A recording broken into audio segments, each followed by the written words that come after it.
इस एपिसोड की स्टार्टिंग में हमें नानगोंग डायनेस्टी को दिखाया जाता है, जहाँ पे यूकिन के फादर के साथ में इटर्नल इमोर्टल सेट के ग्रैंड एंसेस्टर बात कर रहे होते हैं, जहाँ पे हम देखते हैं कि नानगोंग डायनेस्टी किंग कहने लगता है तो फिर ठीक है, यूकिन और यानचिन की शादी जरूर होगी, वो भी 60 साल के बाद में, जो कि विंटर सीजन में होगा। अब हम देखते हैं वहाँ पे नानगोंग डायनेस्टी किंग की ये बातें सुन के दूसरी तरफ वहाँ पे इटर्नल इमोर्टल सेट के एंसेस्टर भी बहुत ज्यादा खुश हो गया था, और वहीं पे जोगी मास्टर और मास्टर यानजूजी भी बैठे होते हैं। तभी हम देखते हैं वहाँ पे नानगोंग डायनेस्टी किंग अपनी स्लेव को बुलाता है और वो कहने लगता है यहाँ पे हमारी एल्डेस्ट प्रिंसेस और यहाँ पे इटर्नल इमोर्टल सेक्रेटरी यानचैन के बीच में मैरिज होगा। ये उनके लिए सबसे ज्यादा खुशी की बात है, इसीलिए मैं तुम्हें ऑर्डर देता हूँ कि तुम जाकर सभी लोगों को बोल दो ताकि वो सभी लोग यहाँ पे सेलिब्रेट कर सके। अब यहाँ पे किंग की ये बातें सुनकर स्लेव भी मान गया था। इसके बाद वहाँ से चला आता है। दूसरी तरफ वहाँ पे रोइन मास्टर सोचने लगता है, मैंने सोचा नहीं था नानगोंग डायनेस्टी का किंग इतना ज्यादा पोलाइट और इविल होगा। अब यहाँ से सीन शिफ्ट होकर हम दूसरी तरफ टियानियों को देखते हैं, जहाँ पर सभी लोग टियानियों के घर से चले गए थे। इसी के साथ यूकिन टियानियों से कहने लगती है, मैं तुम्हें बहुत ज्यादा मिस करूंगी। अब हम देखते हैं वहाँ पे टियानियों उसके गाल को पकड़ते हुए कहने लगता है, तुम चिंता मत करो, जैसे ही मैं यहाँ पे अपने ट्रिब्यूलेशन को कंप्लीट कर लूंगा उसके बाद में मैं तुम्हारे लिए तुम्हारे हार्ट डिजीज को क्योर करने के लिए एक पिल बनाऊंगा, जो मैं तुम्हें जितनी जल्दी हो सके उतनी जल्दी सेंड कर दूंगा। अब हम देखते हैं उसकी बातें सुनकर वहाँ से यूकिन चली गई थी। दूसरी तरफ हम टियानियों को देखते हैं जो वहाँ पे थंडर ट्रिब्यूलेशन के लिए रेडी हो गया था, और वो कहने लगता है, अर्थ एंड हेवन के सारे लॉ तो मैंने ही बनाए थे, और तुम लोगों को क्या लगता है कि तुम लोग मुझे रोक पाओगे? इतना कहते हुए हम देखते हैं वहाँ पे हंसने लगता है। तभी हम देखते हैं वहाँ पे उसके ऊपर फायर ड्रैगन से अटैक होता है, जिसको कि टियानी बहुत ही आसानी से रोक देता है। इसी के साथ उस पर फिर से थंडर ड्रैगन से भी अटैक होता है, बट हम देखते हैं कि वहाँ पे टियानो बहुत ही आसानी से उसे भी रोक देता है।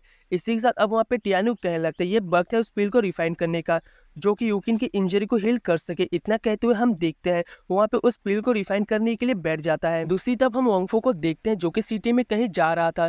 तभी उसके आगे बेन आ जाता है, जिसको देख के वहाँ पे ओंगफो कहने लगता है, आखिरकार यहाँ पे क्या कर रही है। इसी के साथ वहाँ से भागने की कोशिश करता है, बट हम देखते हैं कि बेन उसके आगे आ जाती है और वो कहने लगती है, लगता है मेरा ये ट्रिप बेकार नहीं जाने वाला, तुम तो मुझे मिल ही गए, बट तुम चिंता मत करो, मैं यहाँ पे कोई भी हमारे बीच के अकाउंट को सेटल करने के लिए नहीं आई हूँ, बल्कि मुझे यहाँ पे ब्रदर टियानी के साथ में बहुत ही ज्यादा इंपॉर्टेंट बात करनी है, इसलिए मैं चाहती हूँ कि तुम मुझे उसके पास में ले चलो। अब उसकी बातें सुनकर वहाँ पे वंगफू कहने लगता है, ऐसा तो नहीं हो सकता, क्योंकि अभी भी टियानी अपने थंडर ट्रिब्यूलेशन को दे रहा है, और ऐसे टाइम पे तुम्हें वहाँ पर ले जाना ये तो ठीक नहीं होगा, क्यों ना तुम वापस अपनी सेट चले जाओ, और जब यहाँ पे टियानी आ जाएगा मैं उसे बता दूंगा। अब उसकी बातें सुनकर वहाँ पे बेन कहने लगती है, तुम्हें देख के ऐसा लग रहा है कि तुम जानबूझ के मुझे यहाँ से भगाना चाहती हो, पर मैं यहाँ से कहीं भी नहीं जाने वाली। मैं कह रही हूँ ना, मुझे टियानियों से मिलना है। अगर तुमने यहाँ पे टियानियों को मेरे सामने नहीं ले आए तो याद रखना मैं तुम्हें बहुत ही ज्यादा बुरी तरह से एम्बेरस करूंगा। अब उसकी बातें सुनकर वहाँ पे वंगफू कहने लगती है, आखिरकार तुम कैसी बातें कर रही हो? अब उसकी बातें सुनकर वहाँ पे बेन कहने लगती है, तो फिर ठीक है, मैं वापस जा रही हूँ अपनी सेक में,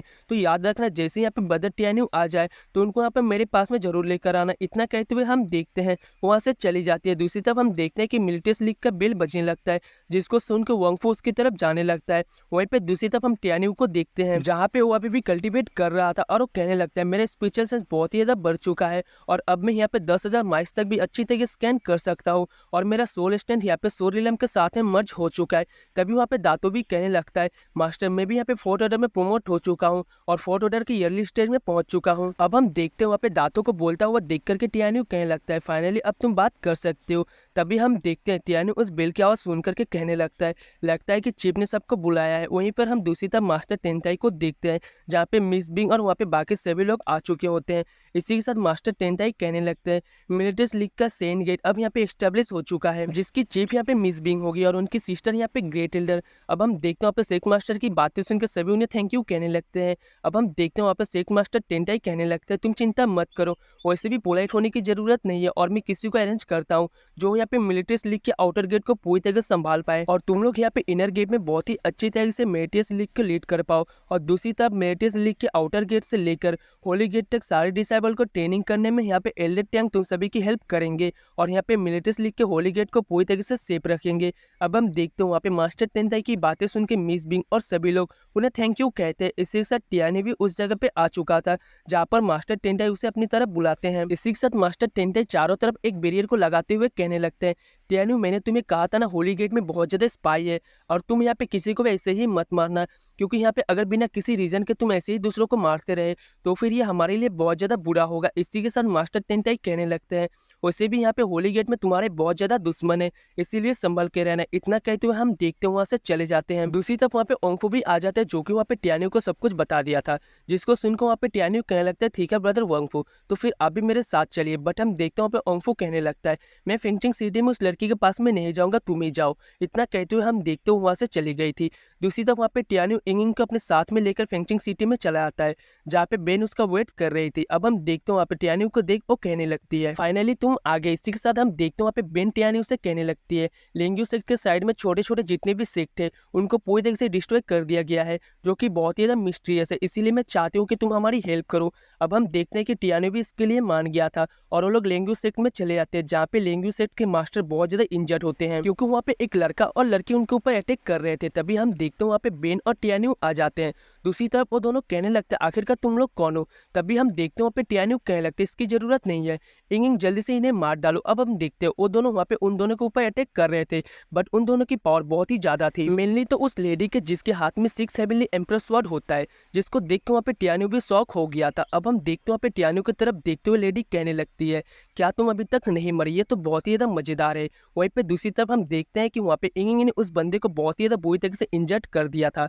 अब हम देखते हैं इंगिंग के टेक्निक को देख के वो लेडी कहने लगती है क्या यह टेक्निक अभी भी एग्जिस्ट करती है इस दुनिया में। दूसरी तरफ हम देखते हैं वहाँ पे टियान्यू और इंगिंग दोनों मिलकर उस लेडी के ऊपर अटैक करते हैं, बट हम देखते हैं वो अपनी स्पिरिचुअल बीस्ट जो कि यहाँ पे फोर्थ ऑर्डर का फ्लेमिंग ईगल होता है उसको बाहर निकाल लेती है, बट हम देखते हैं वहाँ पे टियान्यू भी डीमन मंकी को बाहर निकाल लेता है, जहाँ पे डीमन मंकी उसे बहुत ही ज्यादा इंजर्ड कर देता है। इसी तरफ हम देखते हैं स्पिरिचुअल फ्लेमिंग ईगल कहने लगती है मास्टर हमें यहाँ से भागना चाहिए क्योंकि मैं इसका सामना नहीं कर सकती। अब हम देखते हो दोनों वहाँ से भाग रहे थे, जहाँ पर वो लेडी उस लड़की के ऊपर अटैक करती है ताकि वो उसे मार सके, बट हम देखते हो वहाँ पे टियान्यू कहने लगता है उससे बचाओ। ये सुनते ही इंगिंग ने उसे बचा लिया था। अब हम देखते हो वहाँ पे दातो उस लेडी के पीछे चला गया था ताकि वो उसे पकड़ सके। इसी के साथ हम देखते हो वहाँ पे इंगिंग टियान्यू से कहने लगती है मास्टर उसके हाथ में जो भी स्वॉर्ड था वो यहाँ पे 6 हेवनली इमोर्टल एम्परर का स्वॉर्ड है, जो कि डेड स्वॉर्ड है। अब उसकी बातें सुनकर टियान्यू कहने लगता है ऑब्वियसली यहाँ पे 6 हेवनली इमोर्टल एम्परर का भी रिइंकार्नेट हुआ है ताकि वो मुझे मार सके। और दूसरी बात उसका तो यहाँ पे केओस सुप्रीम के साथ में भी अच्छा रिलेशन था और उसका सब कोऑर्डिनेट हुआ करता था। अब उसकी बातें सुनकर वहाँ पे इंगिंग कहने लगती है